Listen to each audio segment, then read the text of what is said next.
Larry Has Opinions is an excellent science fiction and broad fiction, and I think even non-fiction book review channel that does really great reviews of books. I'm mentioning Larry because he tagged me in the End of Days book tag, and I'm going to perform that book tag right now. I just finished filming a book review for Samuel R. Delaney's Nova, and as has been my practice for the last few weeks, the only time I can really film is Saturday nights really late after everybody goes to bed, and the kids go to bed really late on Saturday nights, so it's like 11 o'clock before I get started. And Sundays are like the one day of the week that I could sleep in, so I don't care if I like wear myself out tonight. I'll recharge tomorrow and I'll sleep in kind of late.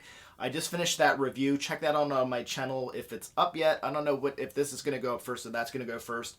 If you like Samuel R. Delaney, I also have a review of Babel 17, and I'll probably reread Dahlgren again this year just so I can put a review of that up, and also Stars in My Pocket Like Grains of Sand. I think I'm going to get all those Delaneys in this year. If I don't, I don't. I'll get them in next year. So on this one, what I tried to do is, in the answers to my questions, I tried to come up with answers that were books that I've actually reviewed on the channel, and preferably if I've reviewed them this year, and then I can just kind of direct you and like put like a little bookmark up, go and watch those. One of the videos that I'm most proud of is my top 150 science fiction books video. If you haven't watched it yet, check that out. I'll put the thumbnail for that again at the end of this, so you can just click on it and watch that if you haven't watched that 2-hour behemoth of a video yet. Okay, now I'm just wasting time, so let's get started on this. The first prompt is a prophecy, a book that contains a prophecy or promise, whether it comes to pass or not. This is easy then, and sort of sticking with my goal of things I reviewed. I just reviewed this, and this is Who Fears Death by Nnedi Okorafor. Nnedi Okorafor is one of my favorite authors. I have a video earlier in the year that you can check out. It's me talking about some of my reading goals for this year, and one of them is to read at least 2 novels this year by each of my top 7 favorite authors. Nnedi is one of those authors, and I've read this year. I think this is the only one I've read this year. I have a few other reviews of her stuff on my channel. Lagoon, Binti, probably some other things too. Definitely Who Fears Death. Check this one out. Prompt number 2, Apocalypse, a book that talks about the end of the world. Shards of Earth by Adrian Tchaikovsky. There is a review of this on my channel. Check that one out as well. So the end of the world, the apocalypse, this is not a spoiler for this book, but there are these giant architects that come and they're destroying worlds. They're like turning them inside out, and it's mentioned that when they're turned inside out, they look like flowers or some sort of sculptures of flowers, and this has happened to the earth. So the earth is gone. So prompt number 3 is titled Winter. So this is a book that talks about the end of the year or icy or cold conditions. So the easy go-to on this one would be The Left Hand of Darkness by Ursula Le Guin. I'm not going to direct you to that one, and that is a review on my channel, but it was like one of the first ones that I've done, and it's not one that I really want to highlight, even though I'm happy with what I talked about in it and my take on the book. So instead, I'm going to go with Ancillary Justice by Ann Leckie. This was a really great novel. This was also a current read. This was something that I reread this year. I read the whole series previously, as years ago, not too long ago. It's not that old of a book. But I reread Ancillary Justice this year. I'm not sure if I'll get to the rest of the sequels this year because I've got a lot of stuff on my TBR, as you can imagine. But this has a reference to, quite a big reference to icy, cold planets.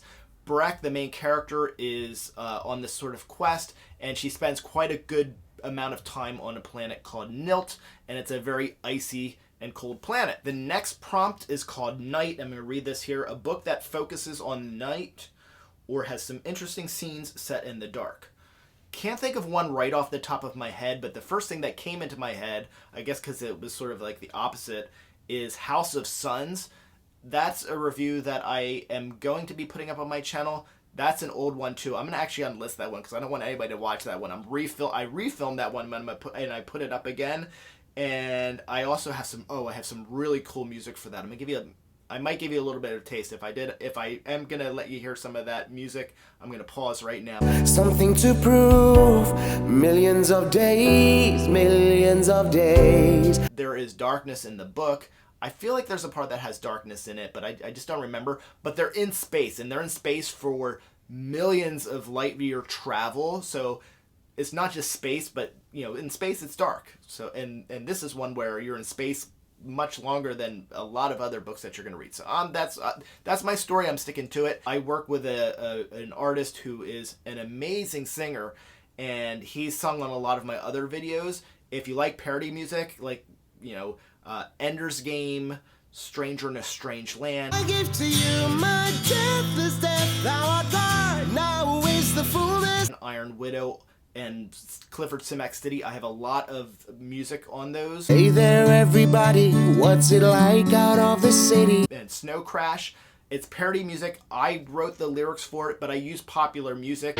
We're counting on hero protagonist. From popular artists like Bruno Mars. Turn and look the other way for ya. And Sia. That I don't belong here. And whatever. So check those out if you like the idea of listening to that music. I'd love to see your take on it. I think it's especially fun for people who have read the book that I'm reviewing, because the lyrics are very, I thought them out specifically because of the book, and I think if you've read that, then you'll kind of get the lyrics and hopefully appreciate them. Rocky Sams is just such a great singer. If you've heard his music and you like it, please put some sort of compliment about Rocky in the comments. I'd love for him to see that. Next prompt, Later in Life. A book that talks about aging or prominently features older characters. All right, I'm going to go a little bit off of the beaten path with this one because I still want to stick with the idea of things that I've reviewed and reviewed recently. Here I'm going to talk about Clifford Simac's City. Now this one is a little bit of a stretch because the character who ages is a robot. So the robot Jenkins, and this isn't a spoiler, you know right from the beginning that he's a robot, but he takes place through the whole story. He's sort of the connecting thread. This is sort of like an iRobot, Martian Chronicles sort of situation where these are short stories that Simac wrote and were in science fiction magazines, and eventually he novelized this, put them all together in a novel, and then of course you have to have a connecting thread. So the connecting thread, one of the connecting threads in main connecting threads is this robot Jenkins. And it's not just like, okay, he's been around through all these stories, so therefore he has to get older. It actually does play into the story a little bit. They talk about how his, not his armor, but I guess his metal and things like that have to be upgraded. And, he does get older and he ages a lot. And the stories take place over many, many generations and millennia. So his aging is actually pretty central in the story, so I think this is a good fit for this prompt. Next prompt, Until the End of My Days, a book that you think will stick with you for life and or that you can imagine rereading later and still getting a lot from. So this one, I'm going to go with 2 because I want to, again, keep something that I've already got on the channel. So what I'm going to do is I'm going to say Speaker for the Dead, which I don't have up yet, which is the sequel to Ender's Game. So I'm going to say Ender's Game and Speaker for the Dead, and reading them together is great. This is an interesting combo too, because Ender's Game, even though Ender's the same character, so there is that continuity, but the book Ender's Game and the book Speaker for the Dead are 2 completely different types of stories, different types of science fiction, and you get different things out of them, but they're both magnificent.